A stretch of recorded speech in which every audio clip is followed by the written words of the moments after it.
বেলালের আজানের ফয়াজ এতই জটিল, মদিনার মানুষ তো স্থির থাকতে পারে নাই, মদিনার মাটি পর্যন্ত স্থির থাকতে পারে নাই। পৃথিবীর কারো আজানে কখনো মদিনা কাঁপে নাই, মাটি কাঁপে নাই, পৃথিবী কাঁপে নাই। একজনের আজানে পৃথিবী কেঁপেছিল। তিনি এই দিনের ঘটনা। আল্লাহ, আমি তো আপনাকে ছোট্ট মুক্তাসার একটু বর্ণনা করলাম। বাস্তব ঘটনা তো এত ছোট না, বাস্তব ঘটনা আরো লম্বা ছিল। সিরাতবিদরা, তারিখবিদরা ঘটনাটাকে মুক্তাসার তার আলোচনা তুলে ধরছেন, কিন্তু ঘটনা তো আর এত ছোট্ট সময়ের না, ঘটনা আরো দীর্ঘ সময়ের ঘটনা ছিল। পৃথিবীর মাটি কেঁপে উঠল। একসাথে বলবেন কি আল্লাহু আকবার? চিৎকার মেরে জোরে বলেন না ইয়া রাসূলুল্লাহ। পৃথিবীর মাটি কেঁপে উঠছে, থরথর থরথর করে মাটি কাঁপে। বেলাল অজ্ঞান হয়ে গেলেন, হুশ নাই বেলালের, বেহুশ হয়ে গেলেন বিরহ বেদনায়, বেহুশ। মদিনার মানুষগুলি বেহুশের মতো হয়ে গেছে। ছোট্ট শিশু থেকে কিশোর, কিশোর থেকে বালক পর্যন্ত সেই দিন কেঁদেছিল। এতই ফয়েজ ছিল সেই দিন আজানের, বিরহ বেদনা এত জটিল, মদিনার মাটি পর্যন্ত স্থির থাকতে পারে নাই। বেলাল অজ্ঞান হয়ে গেলেন, হুশ ফিরে আসলো।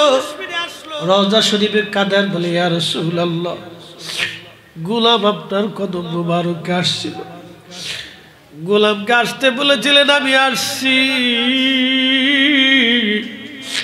আমি আজানও দিয়েছি নবী গো, আগে আজান দিলে আপনি আসতেন, আমি জানি আর কোনদিন আপনি আসবেন না। বিরহ বেদনা নিয়ে চলে গেলেন নবীর আশিক। আল্লাহ পৃথিবীতে আর একটা আজান বেলাল দিয়েছিলেন বাইতুল আকসায়। সেই দিনও বাইতুল আকসার মানুষ গড়াগড়ি করে কেঁদেছিল। হযরত ওমর, আবু দারদার মতো মহান সাহাবীরা আজানে নবীজির স্মৃতি মনে পড়ার পরে কেঁদে কেঁদে তারা হয়রান হয়ে গিয়েছিল। আর একটা আজান বেলাল হাসরের মাঠে দিবে, তামাম হাসরবাসী ওই আজানে পাগল পারা হয়ে যাবে। আমি বোঝাইতাম পারবো না বেলাল কি জিনিস, বেলালের ভালোবাসা কি, এটা বুঝানো সম্ভব না। যার অন্তরে নবীর ভালোবাসা, সেই বুঝে ভালোবাসা কি জিনিস। হে রাসূল, তোমায় ভালোবাসি অন্তরে শুধু, মুখে নয়, জান্নাতের আশায় নয় হে রাসূল, জাহান্নামকেও ডরি না। তোমায় পাওয়ার আশায় মন ছুটে যাই মদিনায়, তোমায় পাওয়ার আশায় মন ছুটে যাই মদিনায়। এ আশিক দিদার দাও না, আর দূরে থাকিও না। এ আশিক দিদার দাও না,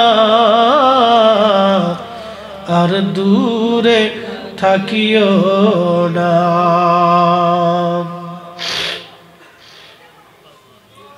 অত্যন্ত জটিল একটা কাসাস। শুনেন, ঘটনাটা তার অল্প একটু সময়ের জন্য না, এটা ছিল ব্যাপক এবং অনেক বড় লম্বা। আপনি বুঝতেই পারতেছেন নবীর ইন্তেকালের পরে এই দিনের মতো এত ক্রন্দন আর কোনোদিন হয় না। আমি হযরত বেলালের আলোচনা করার আগে নবীর দরবারের একজন সাহাবীর আলোচনা তুলে ধরব। আল্লাহর নবীর দরবারের এক সাহাবী ছিলেন, তার নাম হযরত জুলাইবিব রাদিয়াল্লাহু আনহু। সৃষ্টিগতভাবে তিনি একজন বেঠে বামন ছিলেন। এক নাম্বার ছিলেন কালো, 2 নাম্বার ছিলেন বামন, 3 নাম্বার বংশ পরিচয়হীন, 4র্থ নাম্বার তিনি অত্যন্ত হীন এবং দরিদ্র ছিলেন। আল্লাহর নবীর সাহাবী রাসূলের দরবারে ধীরে ধীরে বড় হতে লাগলেন, যৌবনে পদার্পণ করলেন জুলাইবিব রাদিয়াল্লাহু আনহু। আল্লাহর নবী একদিন ডাকে, জুলাইবিব তুমি তো বড় হলা, তোমার একটা সংসারের দরকার, একটা বিবাহর বন্দোবস্তর দরকার। জুলাইবিব ডাকে, ইয়া রাসূলুল্লাহ, এই মদিনার মানুষ আমারে দেখে আনন্দ করে, আমারে নিয়ে ফুর্তি করে। দেখবেন বামন বেটে যারা, তাদেরকে নিয়ে মানুষ আনন্দ করে ফুর্তি করে। হুজুর মদিনার মানুষ আমাকে নিয়ে আনন্দ করে, ইয়া রাসূলুল্লাহ, নবী গো, এই মদিনার কোনো মেয়ে আমাকে বিয়ে করবে না, মদিনার কোনো মানুষ তার মেয়েকে আমার সাথে বিবাহ দিবে না, কারণ আমি একে তো বামন বেটে, 2 নাম্বার আমি নিগ্র কালো, 3 নাম্বার হুজুর আমার কোনো বংশের পরিচয় নেই, আমি ছোট্ট কালে হারিয়ে গেলাম, আমি আজও পর্যন্ত আমার কে মা কে বাবা, কোথায় এলাকা, কোথায় বাড়ি, কোথায় ঘর আমি খুঁজে পেলাম না। উনি ছোট্ট কালে হারিয়ে গিয়েছিলেন, বামন বিধায় ওনাকে কেউ গুরুত্ব তেমন দেয় নাই। জুলাইবিব বললেন, হুজুর কে আমার সাথে মেয়ে বিয়ে দিবে? দেখেন আপনার একটা কাজ, নবী কত বড় ইনসাফ করনেওয়ালা, আল্লাহু আকবার। আল্লাহর নবীর দরবারে চেহারার কোনো মূল্য নাই, শিক্ষা দীক্ষারও তেমন কোনো মূল্য হবে না, বিরাট বড় সার্টিফিকেটের মূল্য হবে না, বাড়ি গাড়ি টাকা পয়সা বংশ কলিন্য কোনো কিছুর মূল্য দাম হবে না। আল্লাহর নবীর দরবারে দাম হবে তার অন্তরে রসুলের মোহাব্বত আছে কিনা। যদি মোহাব্বত থাকে তাহলে ওই উম্মতের দাম আমার নবীর কদমে আছে। আর যদি অন্তর ভরা প্রেম ভালোবাসা না থাকে কোনো মূল্য হবে না। আল্লাহর দরবারে কঠিন মেহশরের মাটি, দুনিয়ার অনেক ধনী এবং সম্মানিত ব্যক্তিরা কিয়ামতের ময়দানে তারা অসম্মানিত হবে, কিন্তু দুনিয়াতে যারা হীন দরিদ্র কিয়ামতের ময়দানে তারা সম্মানিত হবে। প্রশ্ন রাখবেন মুফতি ফরিদি, কিভাবে হবে আমি আপনাদেরকে বুঝাই দিয়ে যাই। আমার দেশের অনেকে সারাদিন পরিশ্রম করার পরে 500 টাকা মাইনে পায়, আছে না ভাই? সারাদিন পরিশ্রম করার পরে 500 টাকা মাত্র রুজি করে। তার এই 500 টাকার প্রত্যেকটা অংশ হালাল। কি কথা কর না কেন, ঠিক কি না? প্রত্যেকটা অংশ একবারে শ্রেয় হালাল। তো হালাল কাকে বলে? কঠিন পরিশ্রমের ঘাম ঝরানো রক্ত পানি করা টাকা একবারে হালালের মতো হালাল। হালালান তাইয়্যিব, হালালের পরে আরেকটা আছে তাইয়্যিব পবিত্র, একবারে হালাল এবং তাইয়্যিব। এই টাকার ভিতরে কোনো খাতা নাই। এই টাকা দিয়ে খাবার কিনে, যে ভাত, যে চাল, যে গোশত, যে তরকারি কিনছে তার মধ্যে কোনো ভেজাল নেই। অ্যাটেনশন, কথা বুঝে যেতে হবে। একবারে বিশুদ্ধই খাবার। এই 500 টাকা রুজি করে লোকটা বিকেল বেলা বাজার করে ডাল ভাত আর সবজি দিয়ে কোন রকম রাত্রিবেলা খেয়ে মা বাবাকে নিয়ে সন্তান সন্ততি নিয়ে এসে খেয়ে ঘুমায় পড়ল, এবং এশার নামাজটা পড়ে সে ঘুমাইলো। তার এশার নামাজ আর একজনের টাকাও বৈধ, ওই টাকার মধ্যে হারাম মিশ্রিত। সুদে ঘুষে হারামে অন্যের জমিন দখল করে অন্যের সম্পদ মেরে খেয়ে আর একজন কোটি কোটি হাজার শত কোটি টাকার মালিক হয়ে গেছে। এই লোকটা ওই নিজের 1 কোটি টাকা দিয়ে মসজিদ বানায় দিয়েছে। নিজের মসজিদে এসে ওই অর্থ দিয়ে গরুর গোশত কিনিয়া আপনাদের এলাকার সন্দ হোটেলের কালাবোনা বানাইয়া খাইয়া এশার নামাজ পড়ে রাত্রিবেলা ঘুমাইলো। তার হায়াত যদি 60 বছর হয় 60 বছর পর্যন্ত এশারের নামাজ পড়বে, ফজর পড়বে, আসর পড়বে, যোহর পড়বে, মাগরিব পড়বে। ওই টাকা দিয়ে 60 বছরে 60 বার হজ করবে, 120 বার উমরা করবে।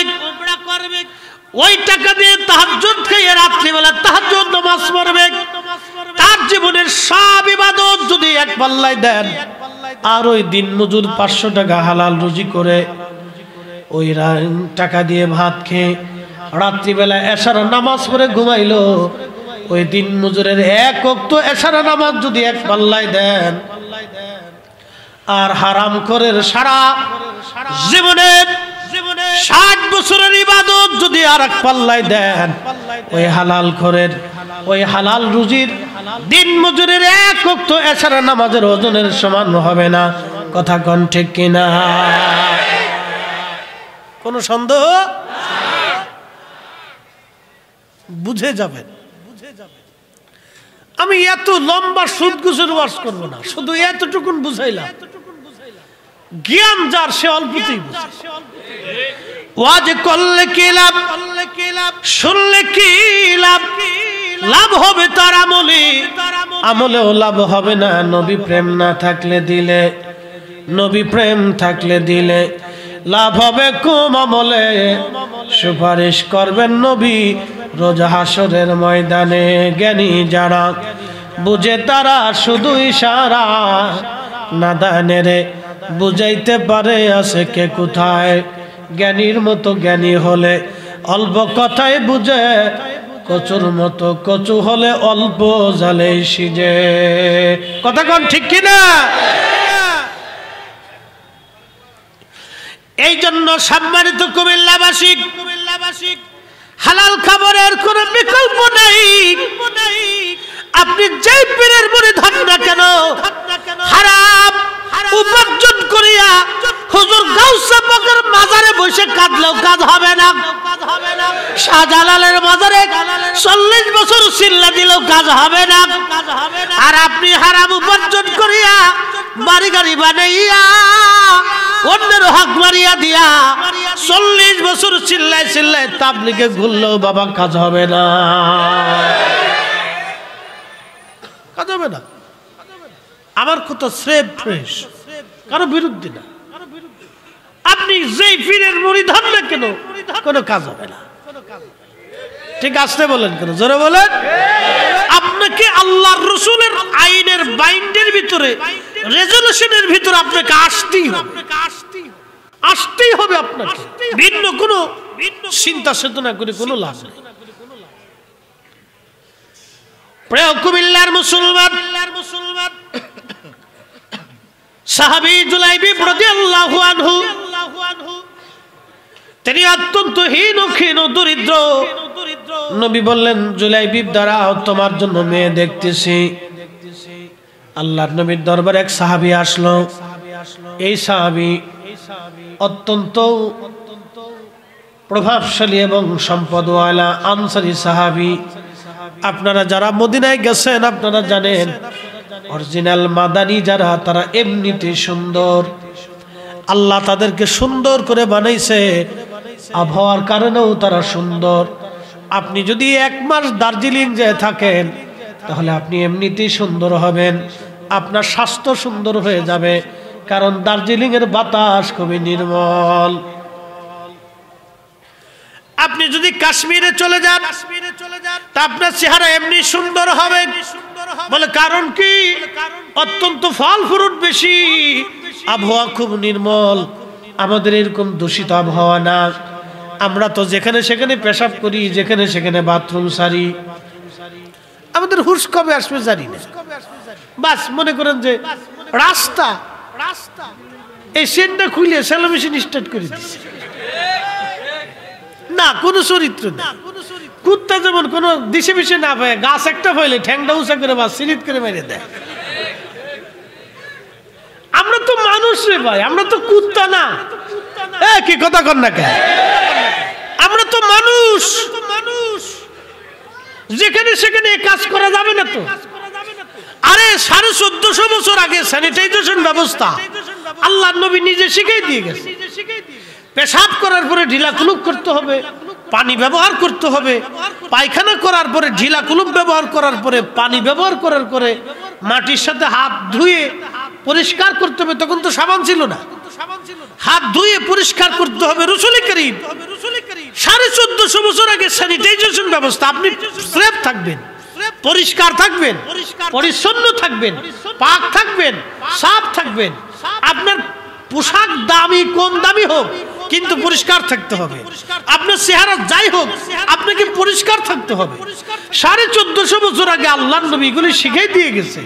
উম্মতে এখনো মানকি চিপে দাঁড়ায় মুতে। এরা মানুষ কবে হবে? কি কথা কর না কেন? ও তো মানুষই হয় নাই। মুসলমান তো আরো পরে, যেখানে সেখানে বাথরুম করে। সি সি জি। প্রিয় মুসলমান, এগুলি আমাদের মনস্তাত্ত্বিক সমস্যা। সামাজিক ভাবে, পারিবারিক ভাবে আমাদের শিক্ষার বিরাট বড় অভাব। আমার একজন টিচার ছিল, বুখারী শরীফ পড়তাম। উনি তেহরান ইউনিভার্সিটির একসময় লেকচারার ছিল। উনি আমাকে বলতেছে, বাবা, আমি যখন ইরানের তেহরানে ছিলাম, তেহরান ইরানের রাজধানী, খুব সুন্দর, ওরা খুব পরিচ্ছন্ন এবং পরিশ্রমী আর খুব মেধাবী। আগে থেকে ইরান জ্ঞান বিজ্ঞানে খুব মেধাবী। তো মনোযোগ দেন, ও আগে থেকে ওরা যোদ্ধা। তো এই তেহরান উনি যখন পথ চলতেন, রাস্তা দিয়ে হাঁটতেন, তো বলতেছে, বাবা, তুমি একটা কমলা লেবু খেয়ে সুসাও যদি রাস্তায় ফেলে দাও, তো আরো 10 জন এসে তোমার ফিটাবে। তুই কত বড় গাধা যে তুই কমলা লেবুর সুসাটাকে তুই রাস্তায় ফেলে দিলি। তুই কি নির্দিষ্ট জায়গা বক্স দেখিস নি? একটা সুসা আপনি রাস্তায় ফেলতে পারবেন, আর আমার দেশের মানুষ রাস্তায় মুতে। কি কথা কর না কেন? সুযোগ পাইলে রাস্তায় মুছে দে, ব্রিজের কোনায় মুতে।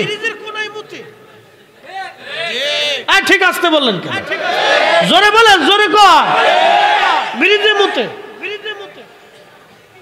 আপনি কোন দল করেন না করেন আমি জানি না, আমি এখানে দল বেদলের কথা আসতেছি না। পদ্মা সেতু হইল, একজনে যায় মুইতে দিন। না না, ওর আকলের ভিতরে শয়তানে কিভাবে পেশাব করছে আপনি চিন্তা করেন। পদ্মা সেতুটা এটা আপনাদের জন্য কিছু না, কিন্তু আমাদের দক্ষিণবঙ্গের মানুষের জন্য একটা স্বপ্ন। ওই পদ্মা সেতুর ওই সেতুটা আমাদের জন্য কতটুকু গুরুত্বপূর্ণ এটা আমি আপনাকে ভাষায় বোঝাইতে পারবো না। দাউদকান্দের সেতু আপনাদের কাছে যেমন গুরুত্বপূর্ণ, আমাদের কাছে পদ্মা সেতুটা এরকম গুরুত্বপূর্ণ। এখন যদি দাউদকান্দের সেতু পুরোটা ভেঙে যায়, তাহলে কুমিল্লা ঢাকা থেকে বিচ্ছিন্ন হবে। বিচ্ছিন্ন হওয়ার কারণে যোগাযোগ ব্যবস্থা অক্ষুণ্ণ হবে, আসা যাওয়া আমাদের চরমভাবে বিঘ্ন ঘটবে। কথা ঠিক কিনা? এটা একটা গুরুত্বপূর্ণ। যে সে যেই বানা, আমার কথা যে সরকারি বানাইছে, এটা আমাদের একটা সম্পদ। রাস্তা বানাইলো কুমিল্লার আপনাদের চট্টগ্রাম পর্যন্ত 4 লেন, যে সরকারি বানাক, আমার কথা এটা না, আমি রাজনীতি করি না, যেই বানাক গে। এখন আপনি যাই যদি রাস্তা খুঁতেন, রাস্তা ভেঙে ফেলান, যে না এটা এই দলে বানাইছে, আমি এটা রাখতাম না, ভেঙে ফেলাবো, তাহলে এটা চলবে না। কিন্তু এই রাস্তাটা আমাদের একটা সম্পদ। কথা ঠিক কিনা? তো পদ্মা সেতুতে যেই বেটা যায় পেশাব করলো, ও কতটা হীন এবং বদচরিত্রের পরিচয় দিয়েছে আমি ভাষায় প্রকাশ করতে পারবো।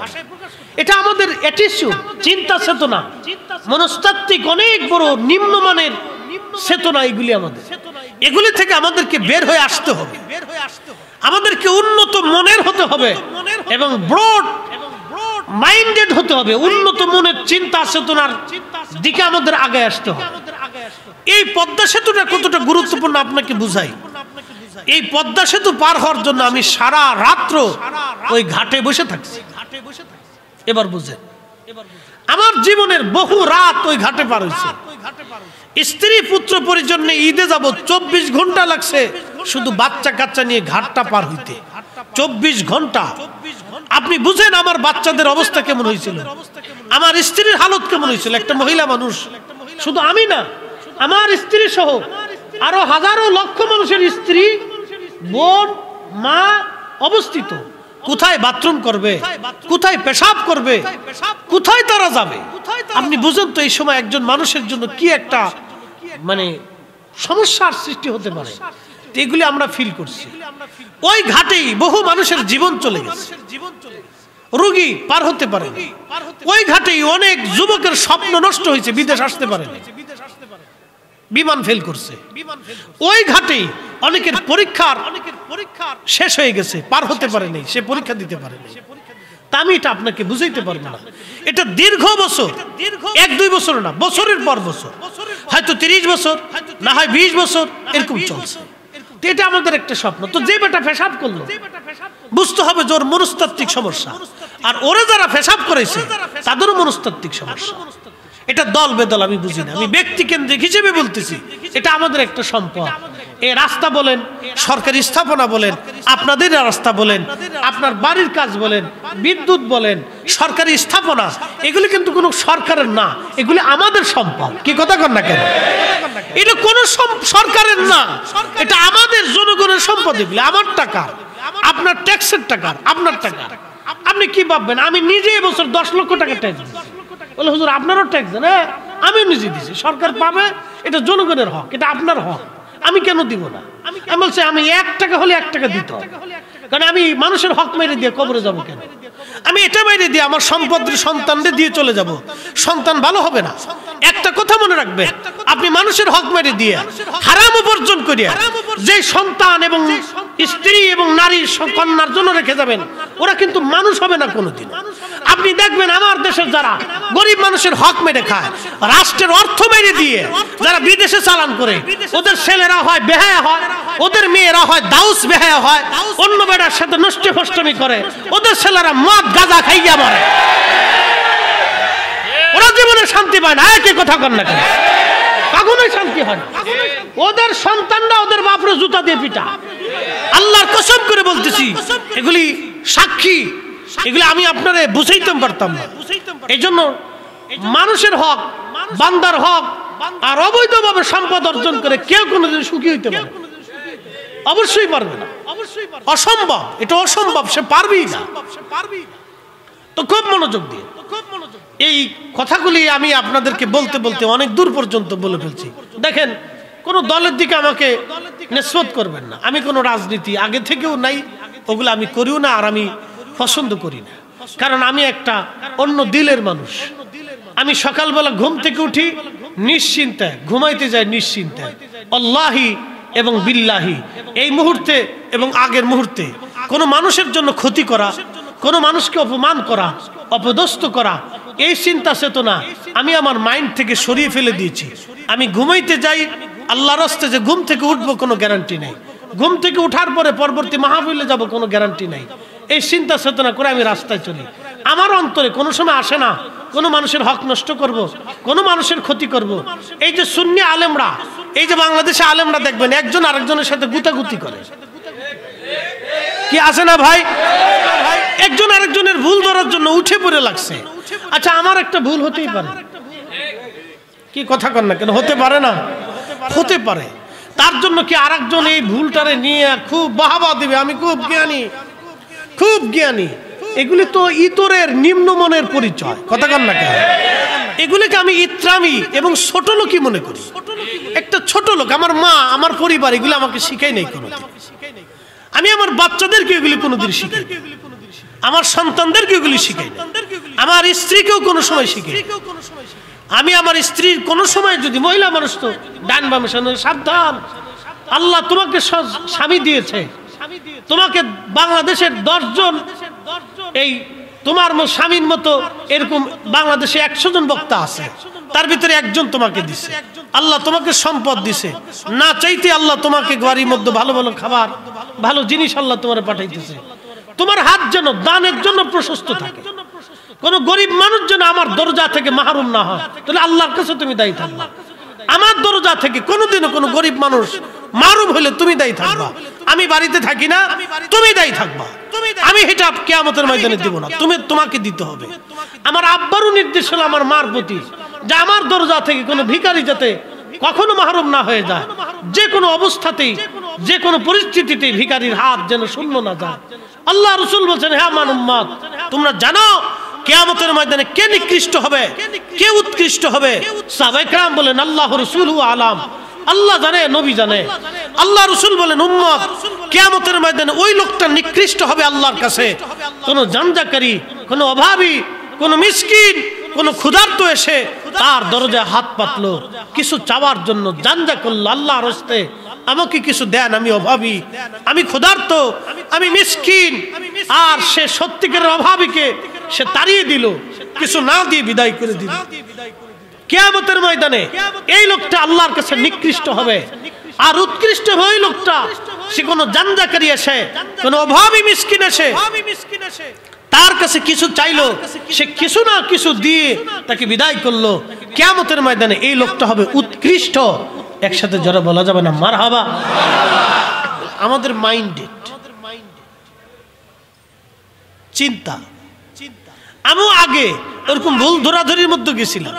পরে আমি কোরআনের আয়াত পড়লাম, তোমরা উদউ ইলা সাবিলি রাব্বিকা বিল হিকমা ওয়াল মাউইযাতিল হাসানা, তোমরা মানুষকে আল্লাহর দিকে ডাকো হিকমতের মাধ্যমে এবং সুন্দর শব্দমালা দিয়ে।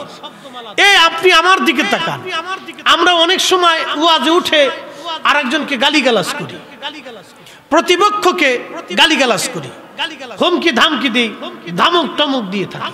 এগুলি আসলে অবাঞ্ছিত। বলে হুজুর কারণ কি? রাসূল কারীমকে আবু জেহেল আঘাত করছে, আবু লাহাব আঘাত করছে, উতবা সাইবা আঘাত করছে। জীবনে আল্লাহ রাসূলের কোন হাদিসে, কোন তারিখে, কোন সিরাতে, কোন কিতাবে দেখছেন রাসূল আবু জেহেল নিয়ে কটূক্তি করছে? আসতে বললেন কেন? জোরে বলেন। কখনোই পাবেন না, কোথাও নাই, কোথাও নাই। কোন প্রতিমা নিয়ে, কোন ধর্মের আইন বিধান নিয়ে রাসূল কটূক্তি করছে? পাবেন না। হিন্দু তার ধর্ম করতেছে, করতে থাক। বলে আপনি কি অনুমতি দিচ্ছেন? না, আপনি তাকে আপনার ধর্ম সঠিক এটা যুক্তি দিয়ে, প্রমাণ দিয়ে, তার সামনে উপস্থাপন করে তাকে শালীনতার সাথে, মহব্বতের সাথে, আপনার ইনসাফ দিয়ে, সততা দিয়ে, ন্যায়পরায়ণতা দিয়ে, ইসলামের সৌন্দর্য দিয়ে আপনি তার সামনে উপস্থাপন করেন যে আমার ধর্মটাই সঠিক। কথা কোন ঠিক না বেটে? আপনি যদি তাকে কটূক্তি করেন, সে জীবনেও আপনার ধর্ম সম্পর্কে ভালো জানবে না। আমি ত্রিপুরায় গেছি, ত্রিপুরার এসপি আমার ওয়াজ শুনে, আমি স্টেজে হাজার হাজার মানুষ, ত্রিপুরার মাহফিলে এসপি সাহেবও আসছে। এসপি সাহেবের কাছে অনুমতি আনতে গেছে, বলে নাম কি? আমার নাম দেওয়ার পরে এসপি সাহেব ইউটিউব থেকে বলতেছে, এই হুজুরের ওয়াজটা আমিও শুনি।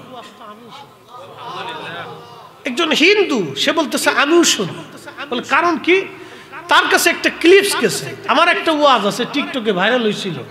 আমি বলছিলাম, হো মুসলমান, কোন হিন্দুকে আঘাত করবেন না, কোন নিরপরাধ হিন্দু মেয়ের ইজ্জতে হাত দিবেন না, তাকে ডিস্টার্ব করবেন না, কষ্ট দিবেন না, তার অর্থ মেরে খাবেন না, তাকে ধোঁকা দিবেন না। কিয়ামতের ময়দানে সে আল্লাহর কাছে বিচার দিবে, আর আপনার নবী তার কাছে ছোট হবে, কারণ আপনি আখেরি নবীর উম্মত। সে বিচার দিবে, আল্লাহ তোমার আখেরি নবীর উম্মত আমার সাথে এই কাজ করছে।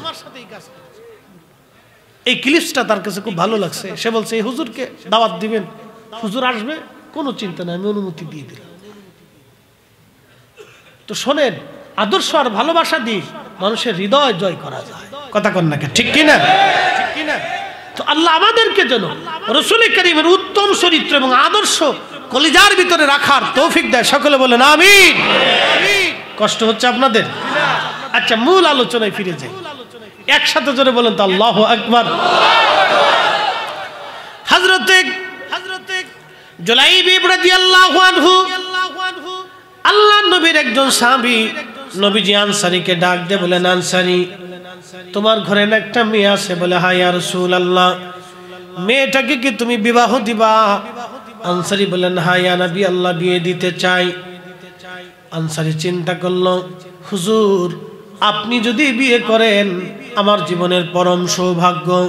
ইয়া রাসূলুল্লাহ, নবী আমার মেয়েকে বিবাহ করবে, আর আমার সাথে আল্লাহর নবীর আত্মীয়তা হবে, এটা আমার জীবনের ভাগ্য। আল্লাহর নবী ডেকে বলেন, সাহাবী আমি তোমার মেয়েকে বিয়ে করতে চাই না, আমার সাহাবী জুলাইবিবের সাথে তোমার মেয়ের পয়গাম দিচ্ছি। হযরতে রাসূলের সাহাবী বললেন, হুজুর জুলাইবিবের সাথে আমার মেয়ের বিবাহ দিতে চান? আমার স্ত্রী আছে, মেয়ের মা আছে, মেয়ের মায়ের সাথে পরামর্শ ছাড়া সিদ্ধান্ত দেব না। আল্লাহর নবীর মন বেজার হয়ে গেল। যেই সাহাবী কিছুক্ষণ আগে বিয়ে দিতে চাইলো, সেই সাহাবী জুলাইবিবের কথা শোনার সঙ্গে সঙ্গে তার মন বেজার হয়ে গেছে। কারণ আপনি সম্ভ্রান্ত পরিবার যদি হন, আপনার মেয়েকে আপনি এমন একজন সন্ন ছাড়া, যার বংশের পরিচয় নাই, দেশের ঠিকানা নাই, বাড়ির ঠিকানা নাই, কিছুই নাই, আপনি কখনো তার সাথে মেয়ের বিবাহ দিবেন না, এটাই বাস্তবতা। সাহাবীর মন বেজার, চলে গেল বাড়ি। শুনছো মেয়ের মা, আল্লাহর নবী তোমার মেয়ের বিবাহের পয়গাম আল্লাহর নবী দিয়ে দিছেন। মহিলা খুশি, রহমতের নবী আমার বিবাহের পয়গাম দিয়েছে, আমার মেয়ের বিবাহের পয়গাম দিয়েছে। আল্লাহর নবী যদি আমার মেয়েকে বিবাহ করে, তাহলে আমার চরম সৌভাগ্য হবে, আমার অত্যন্ত বিরাট বড় সৌভাগ্য। রাহমাতুল লিল আলামিন আমার মেয়ের বিবাহ করবে। ওই পুরুষ সাহাবী ডাক দেয়, বিবি নবী বিয়ে করতে চায় না। সাহাবী জুলাইবিবের ব্যাপারে বিবাহের পয়গাম দিয়েছে। মহিলা ডাক দেয়, আল্লাহর কসম ওই জুলাইবিবের সাথে আমি মেয়ের বিবাহ দেব না। আল্লাহর কসম এই জুলাইবিবের সাথে আমি মেয়ের বিবাহ দেবই না। এটা সন্ন ছাড়া একটা ছেলের সাথে গরিব দুঃখী বামন বেঠে নিগ্র কালো কি করে আমার এই মেয়েকে এই ছেলের সাথে বিবাহ দিতে পারি? এটা কি হয়? তো মেয়েটা ঘরের ভিতর থেকে শুনতেছে। মেয়েটা অন্দরমহল থেকে বাবা মার রুমে আসছে, এসে বলতেছ, ও মা, ও বাবা, তোমরা বলো কি নিয়ে তোমরা কথা বলতেছ? মহিলা বলতেছে, মা রে, আমার রাসূল তোমার বিবাহের পয়গাম দিয়েছে সাহাবী জুলাইবিবের জন্য। তুমি তো জানো ছেলেটা নিগ্র কালো বামন বেঠে এবং খুবই দরিদ্র, বংশ পরিচয়হীন। এই ছেলের সাথে তোমাকে কি করে বিবাহ দিব? তখন মেয়েটা ডাক দেখায়, মা, এ আব্বা জান, আপনাদের কলিজার মধ্যে সাহস কি করে হয়? রাহমাতুল লিল আলামিন আমার বিবাহের পয়গাম দিয়েছে, আমার জন্য নবী স্বামী পছন্দ করেছে। এর চাইতে পরম সৌভাগ্য আমার জীবনে আর কি হতে পারে?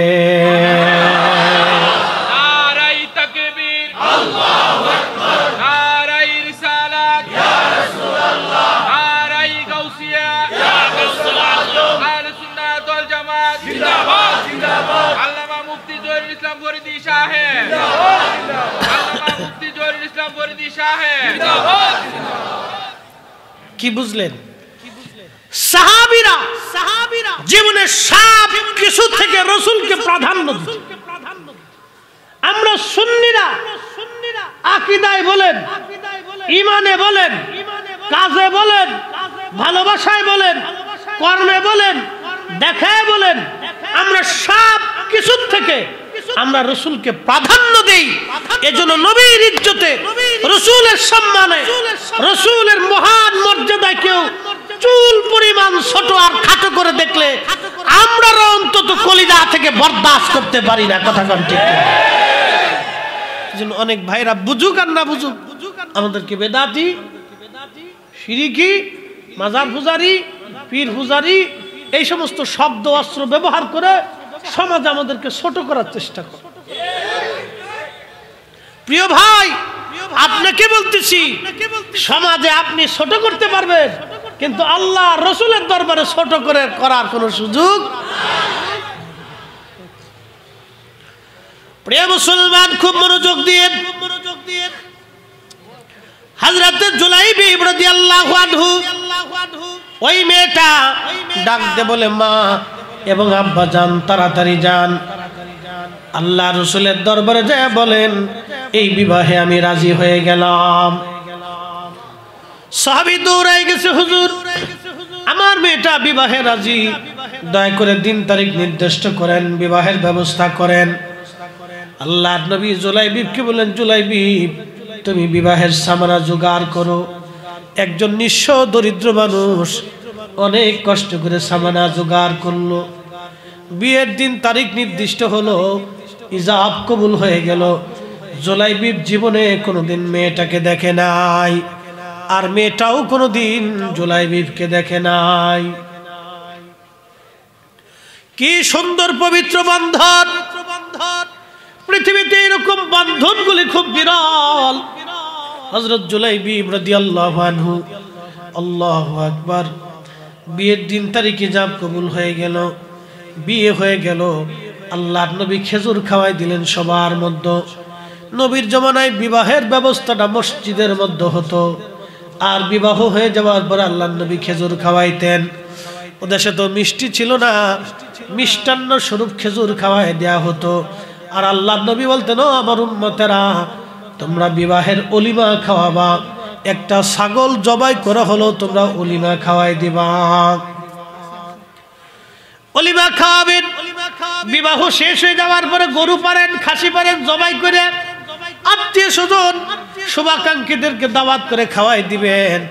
কিন্তু তার মানে এটা না টেবিল পাইতে আবার বসে থাকবেন, এই সিস্টেম নাই।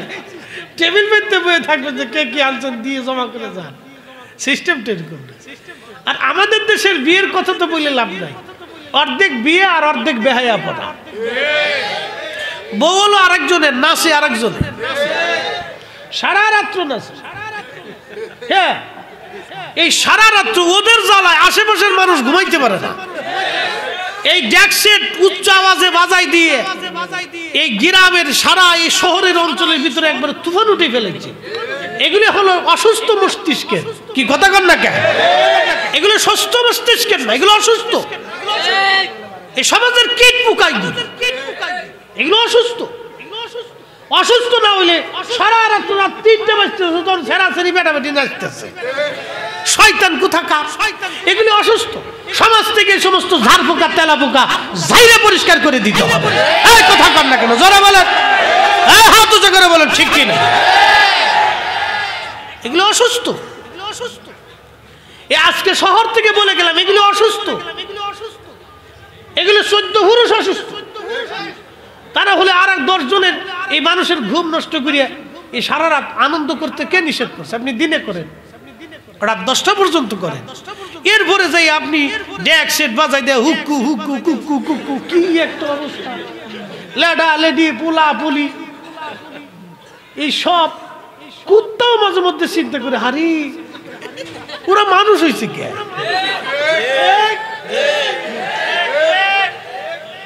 কুত্তাও চিন্তা করে ওরা মানুষ হয়েছে কে? আমরা কুত্তা আর জীবনে কোনোদিন এই চিন্তা করিনি, ওরা মানুষ হয়ে এটা করতেছে কে? বুঝতে পারছেন? এই কষ্টের সাথে কথা বলে আজকে বললাম।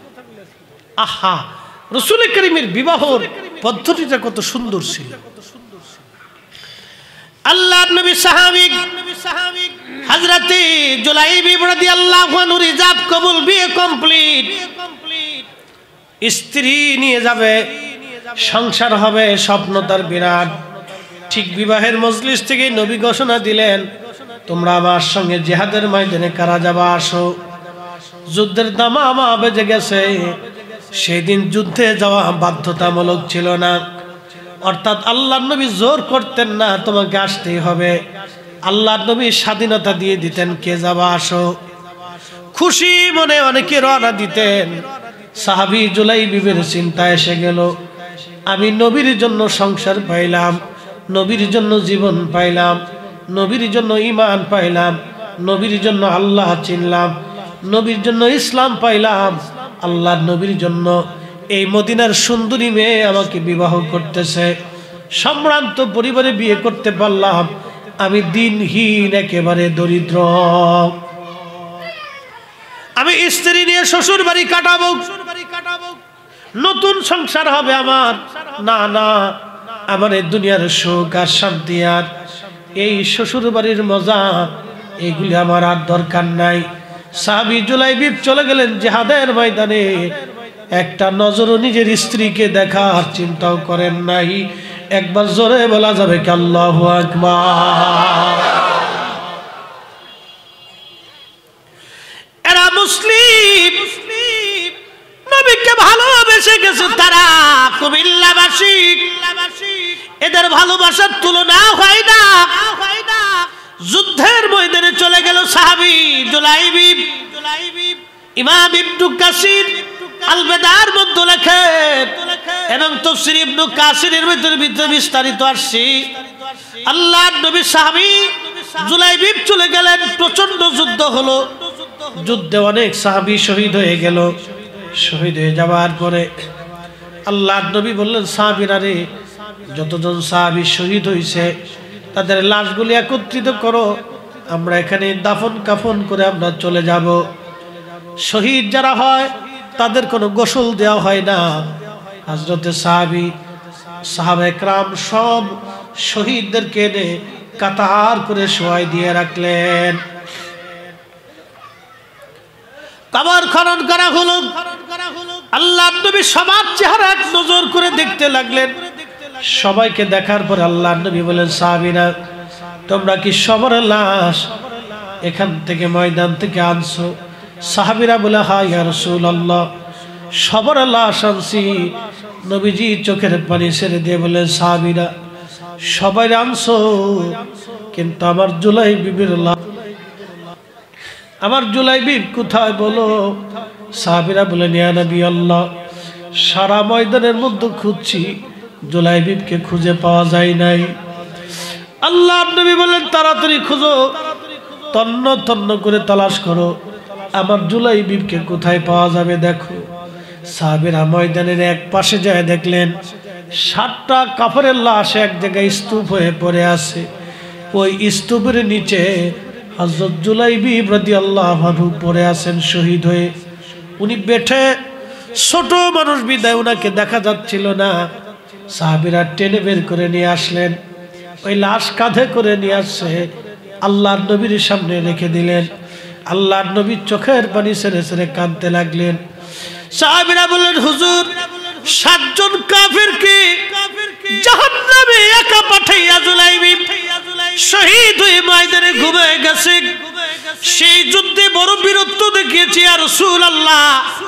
যেই 7 জন কাফেরের নিচে পড়েছিল, ওই 7টা কাফেরকে সে নিজেই হত্যা করেছে। আল্লাহর নবী চোখের পানি ছেড়ে দিয়ে কাঁদে আর বললেন, সাহাবীরা রে, তোমরা কবর খনন করো, সবার লাশ তোমরা কবরে রাখবা। আমি নবী নিজে কাঁধে করে আমার জুলাইবিবকে কবরে নিয়ে যাব। আমার জুলাইবিব ছোট্ট কাল থেকে আমার কাছে লালিত পালিত হয়েছে। আহলে সুফা সাহাবী, দরিদ্র নিঃস্ব বংশ পরিচয়হীন, বেঠে বাবুর, দুনিয়ার মানুষ কেউ তাকে পছন্দ করত না। আমি নবী তাকে মদিনার সুন্দরী নারী দেখে বিয়ে দিলাম, বাসর ঘরেও যাই নাই। আমার জুলাইবিব আজকে জিহাদের ময়দানে আমার সঙ্গে শহীদ হয়ে ঘুমায় গেল। সাহাবীরা তোমরা সবাইকে দাফন করবা, আর আমি নবী নিজে কাঁধে করে আমার জুলাইবিবকে কবরে নামাইব। এইভাবে সাহাবীরা ভালোবেসে বেশি পৃথিবীতে নিদর্শন তৈরি করে গেল। জুলাইবিব প্রমাণ করে দিয়ে গেল, ইয়া রাসূলুল্লাহ, আপনারা শুধু ভালোই বাসি না, জীবন দিয়ে প্রমাণ করে গেলাম আপনি নবীরে ভালোবাসি। ভালোবাসি না নবী গো, জীবনের সব সুখ আর দুনিয়াকে এক পাশে রেখে আপনাকে ভালোবাসার প্রমাণ আমি দিয়ে গেলাম। এরকম রাসূলের দরবারে অসংখ্য সাহাবী জীবন উজাড় করে করে ভালোবাসা দিয়ে গেলেন। আপনারা বারবার বলেছেন, হুজুর হযরত বেলালের ওয়াজ আমাকে শোনাবেন। আমি বেলালের ওয়াজ কানা বহুগুলি কিতাব থেকে এক জায়গায় করেছি। আল্লামা ইমাম তাকিউদ্দিন সুবকি রাহমাতুল্লাহ আলাইহি আশিফা ওয়াস সাকামের মধ্যে লিখেছেন। ইমাম সামহুদি আল আফাউল আফার মধ্যে লিখেছেন। ইমাম কিরমানি শারহে বুখারীর মধ্যে লিখেছেন। ইমাম আউজাইলাই নাসবুর রায়ার মধ্যে লিখেছেন। ইমাম হালাবি সিরাতুল হালাবির মধ্যে লিখেছেন। আল্লামা শাইখ আব্দুল হক মুহাদ্দিস দেহলভী মাদারিজুন নবুয়াতের মধ্যে এই কাসাস এই ঘটনাখানা লিখেছেন। বেলাল নবীকে কি করে ভালোবাসতো। আহা, কালেমার দাওয়াত দেওয়ার পরে হযরত বেলাল কালেমার দাওয়াত কবুল করলো। শুনেন, কৃতদাসদের দাম সেই দিন সমাজে মূল্যহীন ছিল। শুধু কালেমা পড়ার অপরাধে সেই দিন বেলালকে মারা হলো। প্রচণ্ড মার, এত পরিমাণে তাকে মারা হয়েছিল। পিঠের চামড়া গোশতগুলি উঠিয়ে ফেলে দেওয়া হয়েছিল বেলালের। কুমিল্লার মুসলমান, রাত্র গভীর, আমি জানি প্রচণ্ড ঠান্ডা পড়তেছে, আজ একেবারে বেশি পরিমাণে শীত। অন্য দিন থেকে আজকের শীতের প্রকোপটা বেশি। তারপর আপনারা হাজার হাজার মুসলমান বসে আছেন, এখনো রাত্রি গভীর ফিরে চলে যান নাই একটা আলোচনা শোনার জন্য। কারণ এই আলোচনাটা এতই গভীরের আলোচনা, যদিও এটা একটা কাসাস একটা ঘটনা, তারপরও আলোচনার খুব মজবুত দীর্ঘায়িত আলোচনা এবং খুব মজবুতি আছে। আমি পাঠ পাঠ করে ব্যাখ্যা করে বুঝাই দিয়ে যাব। আজ আল্লাহর নবীর সাহাবী দীর্ঘদিন পর্যন্ত অত্যাচার সহ্য করেছেন কাফেরদের। আপনি বুঝতেই পারতেছেন, মরুভূমির মধ্যে তাকে নিয়ে যাওয়া হতো, হাত পা গুলি বেঁধে মরুর মধ্যে চিৎ করে ফেলাইয়া বুকের মধ্যে পাথর চাপা দিয়ে ধরে রাখতো, রেখে চলে আসতো। প্রচন্ড গরমে লু হাওয়া, আহারে বাতাসে বাতাসে বালিগুলি লেগে লেগে ফুসকা পরে গা হতো। ওই পিঠের মধ্যেই বেলালকে চাবুকের আঘাত করা হতো। ফিনকি মেরে মেরে চামড়া গোশতগুলি ফেটে ফেটে রক্ত পড়তো। বেলালের কঠিন অত্যাচার যখন চলতো, কোনো উচ্চারণ ছিল না। বেলাল মা বলেও কাঁদে নাই, বাবা বলেও কাঁদে নাই। শুধু একটা আলোক, একটা আওয়াজ বেলালের জবানে ছিল, আহাদ আহাদ, আল্লাহ এক, আল্লাহ এক, আল্লাহ এক, আল্লাহ এক, আল্লাহ এক। আল্লাহর একুত্ববাদের প্রতীক, রাসালাতের প্রতীক, কঠিন ঈমানি পাহাড়ের মতো বেলাল দৃঢ় ছিলেন। উহুদ পাহাড় যেমন শক্ত, বেলালের হৃদয় কালেমার জন্য এরকম শক্ত। পিঠের চামড়া চলে গেল, বুঝতেই পারেন মাসের পর মাস কোনো ওষুধ তাকে ব্যবহার করতে দেওয়া হতো না। শরীরের ব্যথায় কত রজনী বেলাল ঘুমাইতে পারে নাই, কত রাত নির্ঘুম কেটেছে বেলালের, কতদিন ক্ষুধার্ত থেকে অজ্ঞান হয়ে পড়ে থেকেছে। মনিবকে বলতো, মনিব আমাকে একবারে জানে মেরে ফেলে দাও। মনিবের আচরণ ছিল একটাই, বেলাল কালেমা ছাড়বি জীবন পাবি।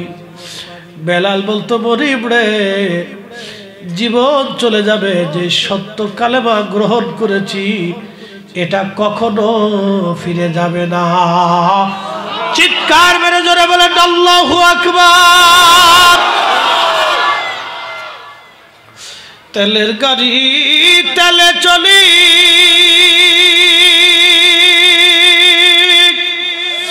হাওয়ার গাড়ি হাওয়ায় উড়ে, বিনা তেলে চালায় গাড়ি নবী সুলাইমান। আমরা সেই মুসলমান, আমরা সেই মুসলমান।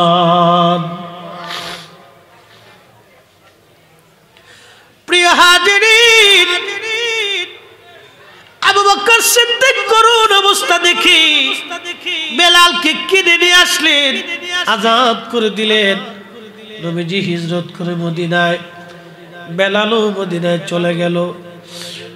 আজানের প্রবর্তন হলো, যে বর্তমানে আজান আপনারা দেন, এই আজানের প্রবর্তন হওয়ার পরে হযরত বেলাল রাদিয়াল্লাহু আনহু আল্লাহর নবী ডাক দিয়ে বললেন, সাহাবীরা রে, আজকে কেউ আজান দিবে না, আমার মসজিদের মুয়াজ্জিন আমার বেলাল হবে। কুমিল্লার মুসলমান শিক্ষাগত যোগ্যতা দিয়ে নবী মুয়াজ্জিন বানাই নাই, সৌন্দর্য দিয়ে দাউদি কণ্ঠ বেলালের ছিল তাও না, দাউদি কণ্ঠ বেলালের ছিল তাও না। আরে অর্থবিত্ত সম্পদ আর জ্ঞান গরিমার জন্য না, একটা কারণে মুয়াজ্জিন কালেমার জন্য বেশি মার খাইলো, আর কলিজা থেকে রসুলের মোহাব্বত কখনো যায় নাই। কারণ বেলাল কিন্তু কালেমা পড়ছেন নবী দেখে, অতএব রসুলের মোহাব্বত তাদের কলিজার মধ্যে বেশি ছিল। কি কথা বলেন, ঠিক না বেঠে? আজান দিতেন ৫ ওয়াক্ত, দীর্ঘদিন আজান দিলে নবী নামাজ আসতো, সাহাবীরা মসজিদ ভরে যাইতো। এত বড় মুয়াজ্জিন কখনো আর হবে না, এত বড় ইমাম আমার নবীর মতো কখনো আর নাই, কখনো হবে না। সাহাবীদের মতো দামি মুসল্লি কোথাও আর হবে না। নবীর আশিক হযরত বেলাল রাদিয়াল্লাহু আনহু আজান দিলেন, বহুদিন পার হলো, বুঝতেই তো পারছেন আমার নবীর বিরহ বেদনা উস্তুনে হান্না নামক একটা কাঠ সহ্য করতে পারে নাই। যেখানে একটা কাঠই সহ্য করতে পারে না, সেখানে সাহাবীরা কি করে সহ্য করবে? আল্লাহ নবীর ইন্তেকাল হয়ে গেল, সারা মদিনায় কান্নার রোল পড়ে গেল। মহিলারা কান্না করে, বাচ্চারা খাওয়া দাওয়া বন্ধ করে দিল। আহা, সাহাবী কেউ নির্বাক হয়ে বসে আছে। 2 দিন 3 দিন পর্যন্ত সাহাবীদের খাওয়া দাওয়া নাই। মদিনায় রান্না বান্না এক পর্যায়ে বন্ধ হয়ে গেল। নবী নাই, হযরত ওমর তলোয়ার টেনে বের করছে। সাহাবীরা নবী মরে গেছে কথা বললে একবারে গলা কেটে ফেলবো। বুঝতেই পারছেন বিরহ বেদনা সহ্য করতে না পেরে সাহাবীদের হালত কত কঠিন পর্যায়ে চলে গেল। বেলাল নির্বাক, আমি আর কাউরে আজান শোনাবো না, আমি যারই আজান শোনাইতাম সে আজকে নাই, আজান দেওয়ার পরে যারে নামাজে পাইতাম সে নাই, আমি যার পিছনে একামত দিছি সে আজকে নাই,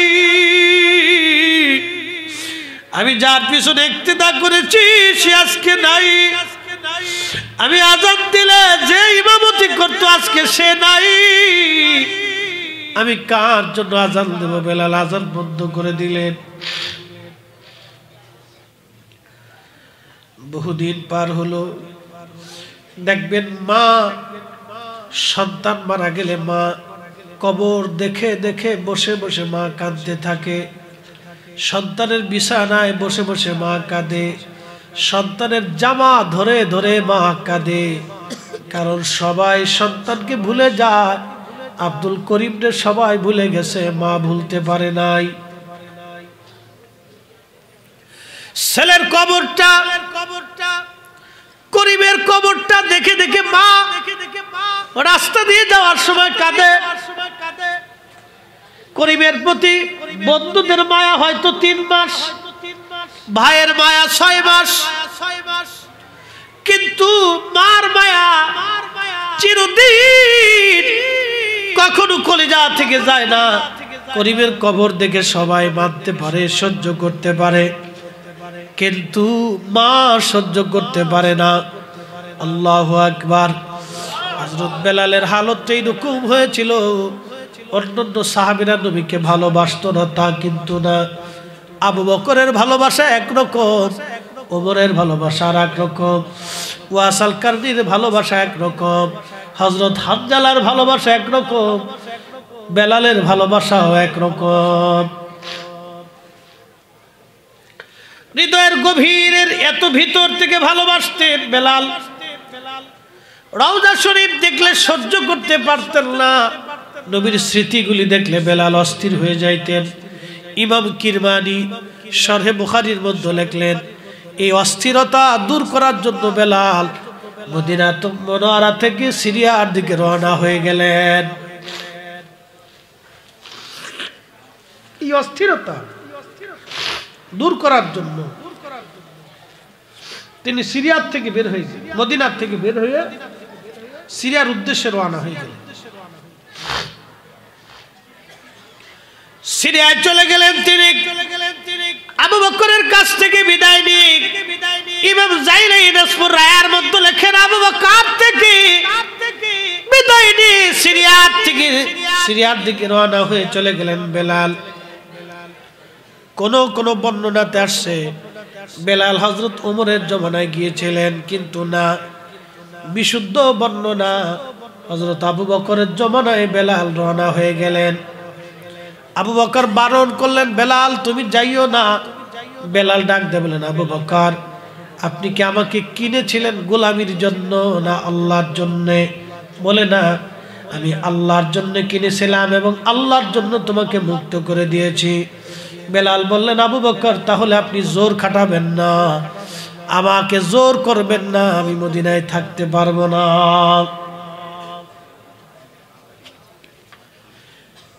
কারণ বেলাল নবীজির রওজা এবং দৃশ্যগুলি দেখে সহ্য করতে পারতেন না। খুবই হৃদয়ের কষ্ট ছিল বেলালের, বরদাস্ত করতে পারতেন না। রওজা শরীফ দেখলে তার কলিজা ফেটে আসতো। চলে গেলেন বেলাল। বহুদিন স্বপ্নের ঘরে আল্লাহর নবীজি তশরিফ আনলেন। ডাক দিয়ে বলেন, বেলাল এটা কেমন জুলুম তুমি আমার সঙ্গে শুরু করছো রে বেলাল, তুমি কেন আমি নবীর জিয়ারতে আসো না? বেলাল আমি নবীর জিয়ারতে আসো বেলাল। বুঝতেই পারতেছেন একজন সাহাবীকে নবী কখন ডাকতে যায়, কোন সময় নবী তাকে স্বপ্নে ডাকতে গেলেন, বুঝতে পারছেন। আল্লাহর নবীর কাছেও তার বিরহ, নবীজির কাছেও সহ্য হয় না। বুঝতেই পারতেছেন একজন সন্তান যখন দূরে থাকে, মা বারবার ফোন দেখায়, বাবারে কখন বাড়ি আসবি, তুই বাড়ি আসিস না কেন, দেরি হয় কেন, কি কথা কন না কেন, ঠিক কিনা? সন্তান বাড়ি না আসা পর্যন্ত মার ভালো লাগে না। বাবা বাড়ি আসবে, ছেলেটা ছোট্ট ছেলেটা বারবার ফোন দেয়, বাবা কখন আসবা, কোন সময় আসবা, কখন আসতেছ। কারণ ছেলেটার আর বাদ মানতেছে না, বাবা কখন আসবে। বাবারে না দেখলে তার ভালো লাগতেছে না, বাবার মনটা উদাসীন, কখন বাড়ি আসবে আর সন্তানটাকে কোলে নেবে, আদর করবে। এটার নাম ভালোবাসা। ভালোবাসা দলিল দেওয়া হয় না, ভালোবাসা হৃদয় থেকে হয়। আল্লাহর নবীর প্রেম ভালোবাসা দলিল দিয়ে বুঝাইতাম পারতাম না আমি। নবীর ভালোবাসা দলিল দেওয়া হয় না।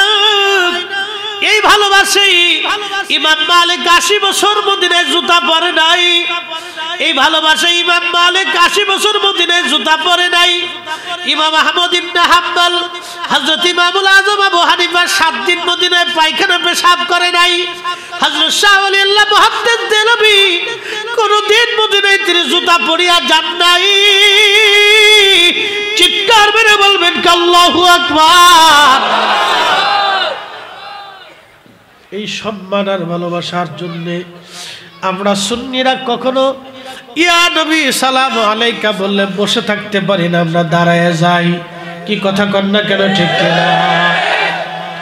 এরা শুধু বেদাত বেদাত চোখে দেখে, কিন্তু মহব্বত এরা চোখে দেখে না। এরা বেদাত চোখে দেখে, কিন্তু হুব্বে রসুল তারা চোখে দেখে না। আল্লাহর নবী স্বপ্ন দেখলেন, বেলাল কতদিন হলো তুমি আসো না, আমার সাথে কেন জুলুম শুরু করছো, তুমি আমার জিয়ারতে কেন আসো না, অর্থাৎ আমার সাক্ষাতে কেন আসো না রে বেলাল, তাড়াতাড়ি আয়। বহুদিন হলো বেলাল আসে নাই। বুঝতেই পারতেছেন নবী তাকে ডেকে নিয়ে আসলেন। কেন আনলেন এবার বুঝবেন কি জন্য আনছেন। স্বপ্নে দেখার পরে বেলাল রাদিয়াল্লাহু আনহু দৌড়ে আসলেন। সুদূর সিরিয়া থেকে মদিনা বহুদিন পথ অতিক্রম করে তিনি ফিরে আসলেন।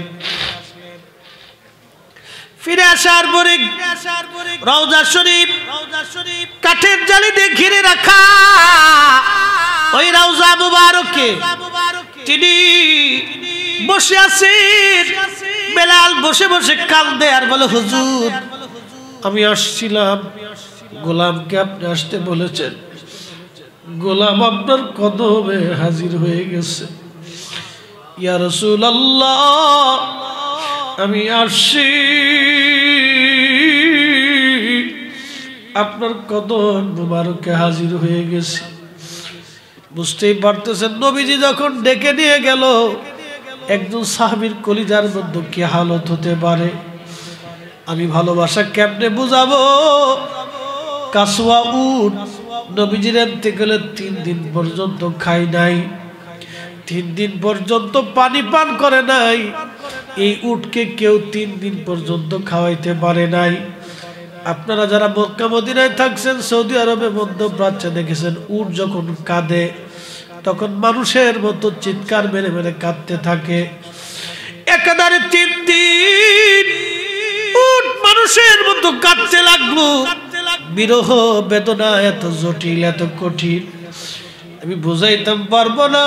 কুমিল্লার মুসলমান হযরত বেলাল রাদিয়াল্লাহু আনহু কাঁদতেছে, নবীজি গোলাম আপনার কদম মুবারকে হাজির হয়ে গেছে। সাহাবী নতুন মুয়াজ্জিন এসে দেখলো নবীর মুয়াজ্জিন মদিনাতুল মুনাওয়ারায় তাশরীফ আনছে। ডাক দেখে, সাহাবীরা রে শুনছো, নবীর মুয়াজ্জিন বেলাল হাজির হয়ে গেছে। সাহাবীরা বের হয়ে দৌড়ে আসি রওজা মুবারকের চারপাশে, হুজরা মুবারকে, মসজিদে নববীতে এসে দেখতেছে বেলাল গুল গুল করে রওজা মুবারকে বসে বসে কাঁদতেছে। আপনারা দেখবেন মক্কা মদিনায় যখন হাজিরা যায় বাংলাদেশ থেকে, অনেক হাজি আছে নবীজি রওজা মুবারক দেখলে চোখের পানি ফেলে ফেলে কাঁদতে থাকে। রওজা মুবারকের কাছে গেলে হাজি আর স্থির থাকতে পারে না, চোখের পানি ফেলে ফেলে কেঁদে কেঁদে সালাম জানায়। অনেক হাজি আছে যাদের চোখে পানি আসে না, এমনি সালাম দিয়ে চলে যায়। যার চোখে পানি আসে ইনু হাজি, যার চোখে পানি আসলো না ইনু হাজি। নবী রওজা মুবারকের পাশে যার চোখে পানি আসলো ইনু জাইরিন, আর যার চোখে পানি আসলো না ইনু জাইরিন। রওজা মুবারকে বসে বসে কাঁদে। সাহাবীরা বলল, বেলাল রে আযান দাও। হযরত বেলাল তো আগেই বলেছেন আমি আযান দেব না, আমি আর আযান দিতে পারবো না। আমি কারে আযান শোনাবো? কে আমার আযানে ইমামতি করতে আসবে? কে নামাজ পড়াবে বলো? সাহাবীরা রে আমি আযান দিব কেমনে? নবীর ইন্তেকালের পরে আমি আর কখনো আযান দেই নাই, আমি আযান দিব না বলে নিয়ত করে রাখছি। সাহাবীরা অনুরোধ করার পরও বেলাল উঠে না। সাহাবীরা বলল, আমাদের কথায় বেলাল আযান দিবে না, যাও হাসান আর হুসাইন আসেনি। হযরত হাসান হুসাইনকে নিয়ে আসা হলো রওজা মুবারকের পাশে। হযরত বেলাল উঠিয়া ইমাম হাসানের বুকের মধ্যে মাথা ঠেকায় কাঁদে, আবার ইমাম হুসাইন রাদিয়াল্লাহু আনহুর বুকের মধ্যে মাথা ঠেকায় কাঁদে। ইমাম হাসান হুসাইন দেখতে নবীজির মতো দেখা যাইতো, দুই ভাই নানা চেহারা পাইছিলেন, দেখতে নানার মতো দেখা যাইতো। হযরত বেলাল রওজা শরীফ থেকে উঠি ইমাম হাসান হুসাইনের বুকের মধ্যে মাথা টেকে জোরে ধরে গুল গুল করে কাঁদে। নবীর আসি বাবাজি, ভালোবাসা দলিল দিয়ে হয় না, ভালোবাসা দলিল দিয়ে হয় না, ভালোবাসা হৃদয় থেকে আসে, কাল থেকে আসে। বেলাল কাঁদতেছে, ইমাম হাসান নীরবতা ভেঙে ডাক দিয়ে বললেন, সাহাবী, নানার মুয়াজ্জিন, ও নানার মুয়াজ্জিন, তুমি যেই লাহান দিয়ে নানার আজান শুনাইতা, আজকে তুমি যাও মিনারায় আমাদেরকেও আজান আজকে শুনাইয়া যাও। নবীর কলিজার টুকরা দৌহিত্র, ওরা ছোট দেখতে নানার চেহারা পাইছিল, চুমায় চুমায় আদরে নানা যাদেরকে ভরে রাখতেন, যাদের কথা নানাও ফেলতেন না। বেলাল এখন আর স্থির থাকতে পারেন নাই,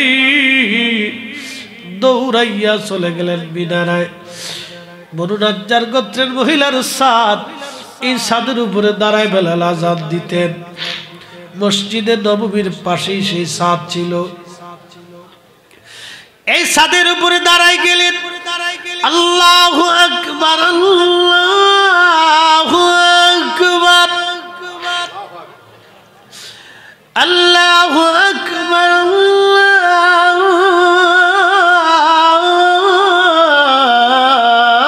আল্লাহু আকবার, আশহাদু আল্লা ইলাহা ইল্লাল্লাহ,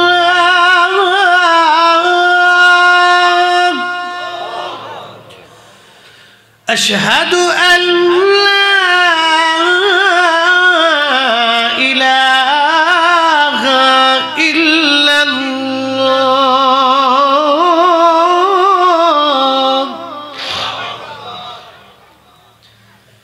ফজরের ওয়াক্ত তাহাজ্জুদের সময় আজান সারা মদিনার রদ্দে রদ্দে আজান ছড়িয়ে গেল। আল্লাহু আকবার।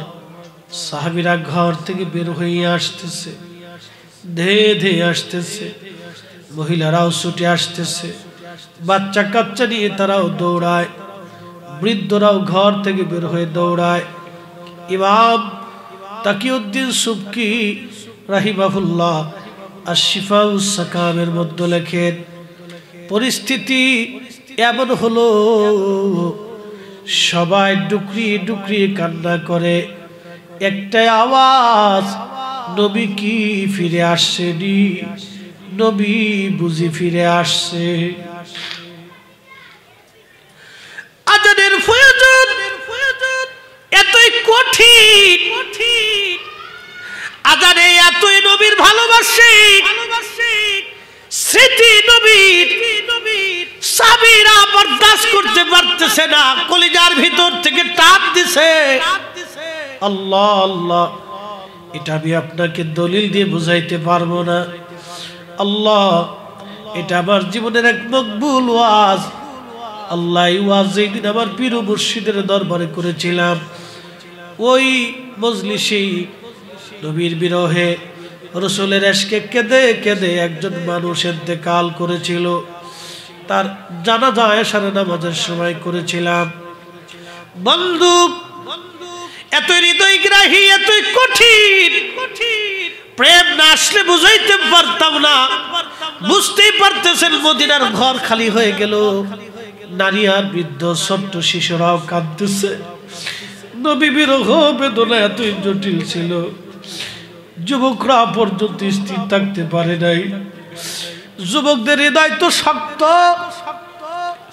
তারা তো শক্তিশালী, তারাও পর্যন্ত সহ্য করতে পারতেছে না, ডুকরি ডুকরে কাঁদে। আর একটাই আওয়াজ, নবী আসছেনি,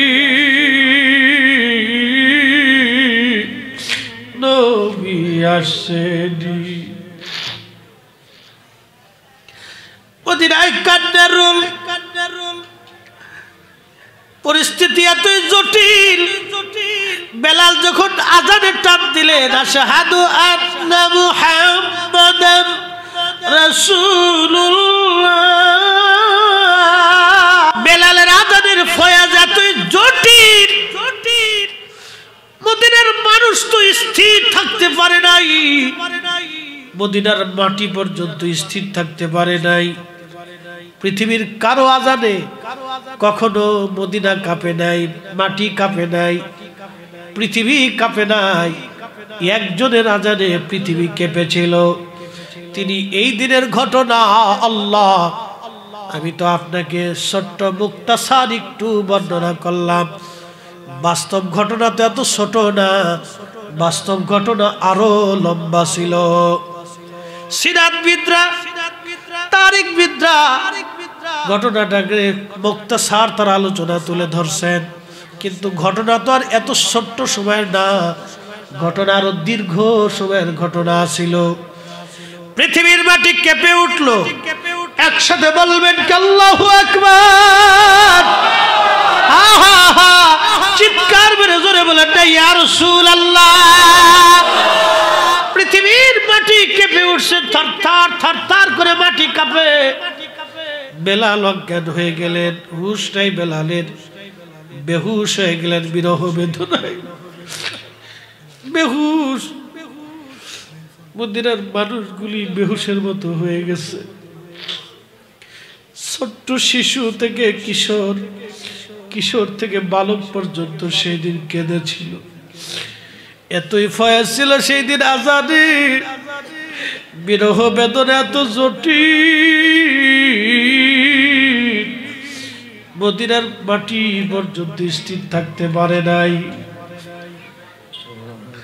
বেলাল অজ্ঞান হয়ে গেলেন, হুশ ফিরে আসলো, রওজা শরীফে কাঁদেন, বলে ইয়া রাসূলুল্লাহ, গোলাম আপনার কদম মুবারকে আসছিল, গোলামকে আসতে বলেছিলেন, আমি আসছি, আমি আজানও দিয়েছি নবী গো, আগে আজান দিলে আপনি আসতেন, আমি জানি আর কোনোদিন আপনি আসবেন না। বিরহ বেদনা নিয়ে চলে গেলেন নবীর আশিক। আল্লাহ পৃথিবীতে আর একটা আজান বেলাল দিয়েছিলেন বাইতুল আকসায়, সেই দিনও বাইতুল আকসার মানুষ গড়াগড়ি করে কেঁদেছিল। হযরত ওমর, আবু দারদার মতো মহান সাহাবীরা আজানে নবীজির স্মৃতি মনে পড়ার পরে কেঁদে কেঁদে তারা হয়রান হয়ে গিয়েছিল। আর একটা আজান বেলাল হাসরের মাঠে দিবে, তামাম হাসরবাসী ওই আজানে পাগল পারা হয়ে যাবে। আমি বোঝাইতাম পারবো না বেলাল কি জিনিস, বেলালের ভালোবাসা কি, এটা বুঝানো সম্ভব না। যার অন্তরে নবীর ভালোবাসা, সেই বুঝে ভালোবাসা কি জিনিস। হে রাসূল, তোমায় ভালোবাসি, অন্তরে শুধু, মুখে নয়, জান্নাতের আশায় নয় হে রাসূল, জাহান্নামকেও ডরি না। তোমায় পাওয়ার আশায় মন ছুটে যাই মদিনায়, তোমায় পাওয়ার আশায় মন ছুটে যাই মদিনায়। এ আশিক দিদার দাও না, আর দূরে থাকিও না। এ আশিক দিদার দাও না, আর দূরে থাকিও না।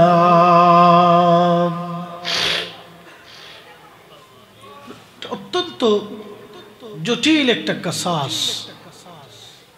শুনেন, ঘটনাটা তার অল্প একটু সময়ের জন্য না, এটা ছিল ব্যাপক এবং অনেক বড় লম্বা। আপনি বুঝতেই পারতেছেন নবীর ইন্তেকালের পরে এই দিনের মতো এত ক্রন্দন আর কোনোদিন হয় নাই। পৃথিবীর মাটি কেঁপে উঠছে তার আজানে। বুঝতেই পারতেছেন আজানের ফয়জুত কত জটিল ছিল। সাহাবায়ে কেরামের কলেজার ভিতর থেকে এমন ভাবে টান দিয়েছিল যে কোন সাহাবী স্থির থাকতে পারে না। এজন্য এই ওয়াজ শোনার পরে আল্লাহর কসম করে বলি, যার অন্তরে বিন্দুমাত্র রাসূলের মহব্বত আছে সে স্থির থাকতে পারে না। কথা কন ঠিক না বেঠিক? আমাকে এক মাদ্রাসার মুহতামিম সাহেব আমার শ্বশুর বাড়ির দেশে জড়াই ধরছে, বলতেছে হুজুর ফরিদে হুজুর নাই। বললাম হ্যাঁ। তা আমি আত্মীয় বাড়ি বেড়াইতে গেছি, তো বলতেছে হুজুর মদিনাতে আপনার বেলালের ওয়াজটা শুনে কত কাঁদছি, আর রিয়াজুল জান্নাতে বসে দোয়া করতাম, আল্লাহ আমার এই ব্যক্তির সাথে একটা বার একটু সাক্ষাৎ করাই দিই। সে আমার জড়ায় ধরছে, সারে না। হুজুর আমি রিয়াজুল জান্নাতে বসে আমি জীবনে কোনোদিন এইভাবে কাঁদি নাই। রসুলের মোহাব্বত, এশকে রসুল কি জিনিস আমি বুঝতাম না। আমি শোনার পরে এত পরিমাণে মদিনাতে কাঁদছি যে আমার জীবন সাকসেস হয়েছে। আর এক ভদ্রলোক আমাকে ফোন দিয়ে বলছে, হুজুর জীবনে এমন কোনো নিকৃষ্ট কাজ নাই যে আমি না করছি। আল্লাহর কসম এই মাহফিল সাক্ষী। মাগরিব পরে বসে আছি, যুবক ভদ্রলোক, সে এক ছাত্র সংগঠনের কেন্দ্রীয় লিডার, আমাকে বলল হুজুর, পরিচয়টা দিছে আমি গোপন রাখতে হবে। তা বলতেছে হুজুর এহেন কাজ নাই আমি নিকৃষ্ট কাজ না করছি, হাবি জাবি অন্যায় জেনা সব আমি জীবনে করছি। আমি অর্ধেক মুসলমান অর্ধেক নাস্তিক ছিলাম, দিন কি জিনিস বুঝতাম না। আজানের আওয়াজ আসলে আমার কলিজার ভিতরে জ্বলতো, অশান্তি লাগতো। আমি সেই মানুষ আপনার এই ওয়াজটা শোনার পরে আমার জীবন পরিবর্তন করে ফেলছি।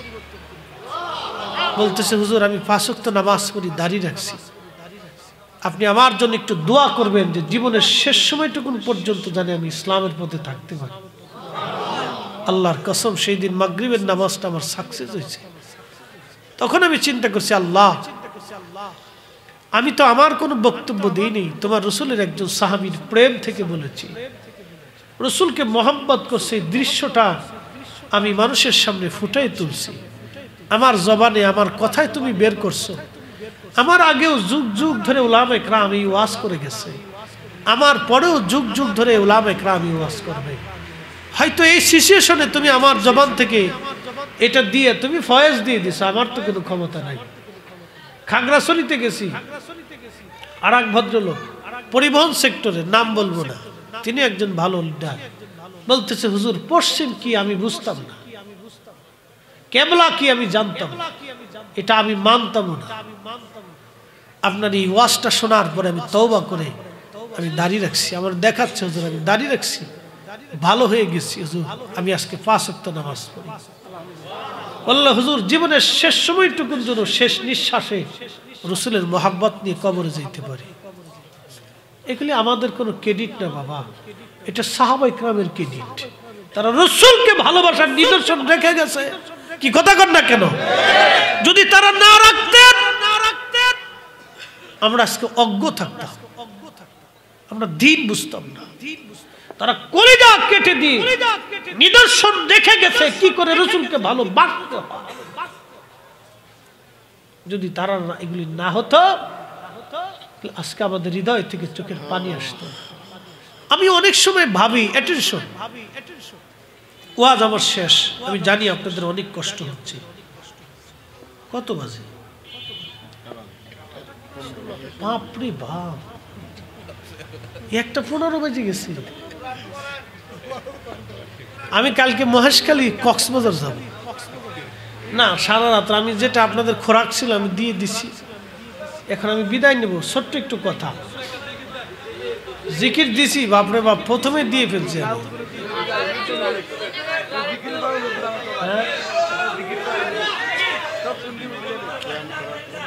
আচ্ছা তাহলে আমরা কিয়াম করার পরে জিকিরটা দেই। আচ্ছা ইনশাআল্লাহ আল্লাহ কবুল করে। আসেন নবীজিকে দাঁড়ায় সালাম জানাই, ইয়া নবী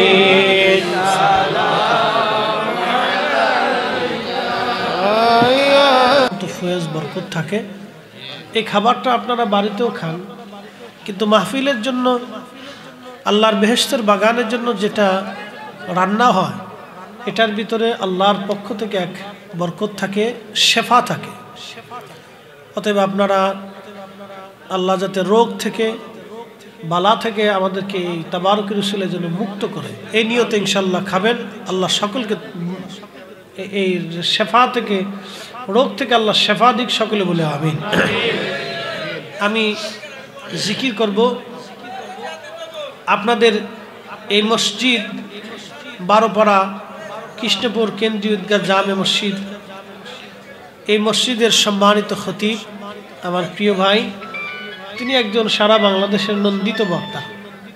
আপনারা আপনাদের পছন্দ মতো খুব ভালো একজন খতিব পেয়েছেন, আমরা সকলে বলি না আলহামদুলিল্লাহ। আমার মসজিদে আমি যদি বলি চাকরি করব না, ভালো লাগে না, তো মুতল্লি মহোদয় থেকে শুরু করে বলে না হুজুর, আপনার সুযোগ সুবিধা যা আমরা সব দিব, আপনি যাবেন না। খুব মহব্বত করে তারা, বুঝে যে হুজুর গেলে গা আমাদের যে মসজিদের একটা শান, অর্থাৎ খতিবকে কেন্দ্র করে এলাকার একটা সম্মান কিন্তু বাড়ে। আমি আমার ভাইকে দেখছি প্রত্যেক পোস্টারে যেখানেই যাক তিনি আপনাদের এই মসজিদের নামটা নিচে লিখে উল্লেখ করে দেয়। মারহাবা বলবেন না? আমি যেমন এই আমার মাদ্রাসার নামটা দিছি, হয়তো মসজিদের নামটা খেয়াল নাই, জন্য দেয় নাই, আমও দিয়ে থাকে। তো এই জন্য মুসল্লিরাও খুব সন্তুষ্ট যে হুজুর আমাদের মসজিদের নামটা সারা দেশে উচ্চারিত হচ্ছে, এটা আমাদের একটা ক্রেডিট। তা যাক আলহামদুলিল্লাহ, আমরা পীর আমাদের যার যার, সুন্নিয়ত আমাদের সবার। এই যে আমাদের ভিতরে একটা সখ্যতা আজকে দেখছেন, মোহাম্মত দেখছেন, এটা যেন আল্লাহ একবারে জান্নাত পর্যন্ত বজায় রাখে। আমিন। একসাথে বলেন না আমিন। আমরা আল্লাহর ওলিদেরকে ভালোবাসি, কথা ঠিক কিনা? ওলিদেরকে মোহাব্বত করি কেন? আলমারু মা মান আহাব্বা, দুনিয়াতে যাকে মোহাব্বত করবে হাসরে তাদের সাথে হাসর নাসর হয়ে যায়। আল্লাহু আকবার। এই জন্য আমাদের এই মোহাব্বতটা যেন আল্লাহ এবং তার রসুলের মোহাব্বতের জন্য হয়ে থাকে। আপনারা ধীর স্থিরভাবে নেবেন এবং সবাই পাবেন, হই হুল্লা না করি। জিকিরের মধ্যেই তাবারক যাবে, তাবারক পাওয়ার পরে অনেকে উঠে চলে যায়। এটা অন্যায়, এটা ঠিক না, এটা দৃষ্টিকটু এবং এটা আপনার কি বলে ভদ্রতার পরিচয় বহন করে না, এটা একটা অভদ্রতা। আপনারা দোয়া না করে কেউ যাবেন না। এত সময় কষ্ট করছেন, 5টা মিনিটের জন্য কষ্ট আর একটু ধৈর্য ধরবেন। আসেন আমরা একসাথে জবান খুলে কিছু সময় জিকির করি। ইসমে জাত আল্লাহ আল্লাহ আল্লাহ। এই প্রথম দিক থেকে দেন, এদিক থেকে আল্লাহ আল্লাহ আল্লাহ।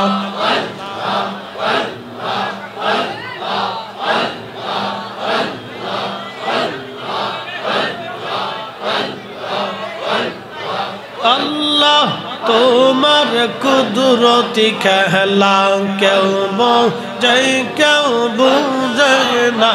ইয়া আল্লাহ আল্লাহ আল্লাহ।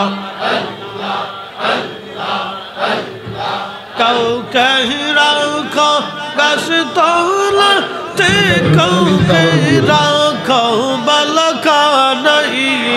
আল্লাহ তোমার কুদরতি খেলা কেউ বোঝে কেউ বুঝে না।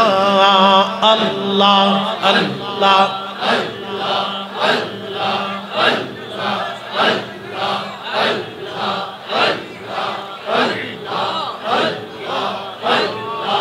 ইব্রাহিম তোমার নবী ছিল, নমরুদের আগুনে ফেলল, আগুন হইল ফুল বাগিচা পশম কানে পড়ল না। আগুন হইল ফুল বাগিচা পশম কানে পড়ল না। আল্লাহ তোমার কুদরতি খেলা কেউ বোঝে কেউ বুঝে না। আল্লাহ আল্লাহ আল্লাহ আল্লাহ।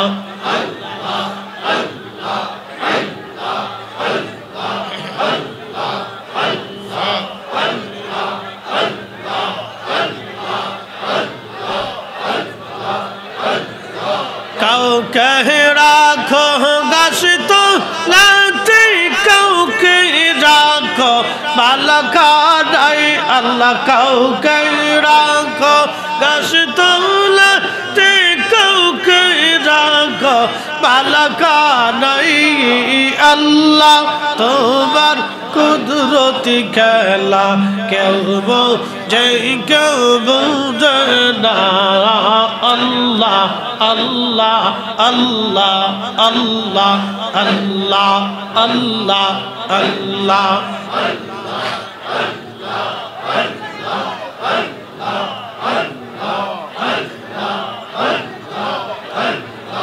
मूसा तुम्हारे नबी ছিল নমরুদ मूसा तुम्हारे नबी ছিল তোর পাহাড়ে সওয়াল করলো পাহাড় পুইরা সুরমা হইল मूसा কেনে পুরল না আল্লাহ পাহাড় পুইরা সুরমা হইল मूसा কেনে পুরল না আল্লাহ তোমার কুদরতি খেলা কেউ বোঝে কেউ বুঝে না আল্লাহ আল্লাহ আল্লাহ আল্লাহ আল্লাহ আল্লাহ আল্লাহ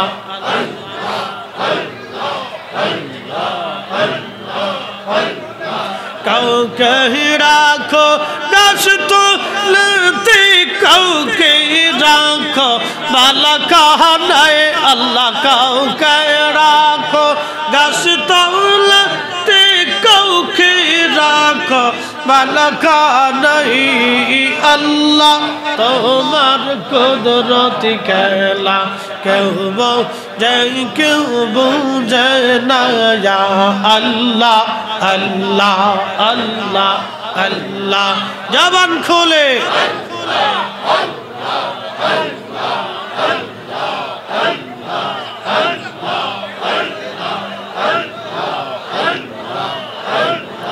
ইউনুস তোমার নবী ছিল মাসে তার গিলে ফেলল মাসের পেটে মাসের পেটে রইলেন ইউনুস হজম হইল না হায় মাসের পেটে রইলেন ইউনুস হজম কানে হইল না আল্লাহ তোমার কুদরতি খেলা কেউ বোঝে কেউ বোঝে না আল্লাহ আল্লাহ আল্লাহ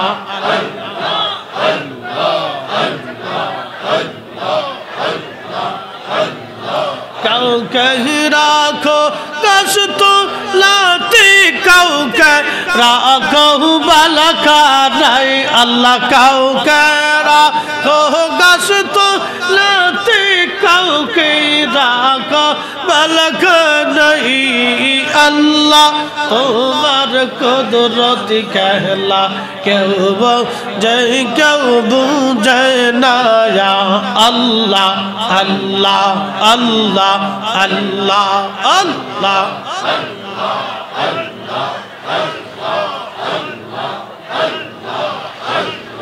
Allah Allah Allah Allah Allah Allah Allah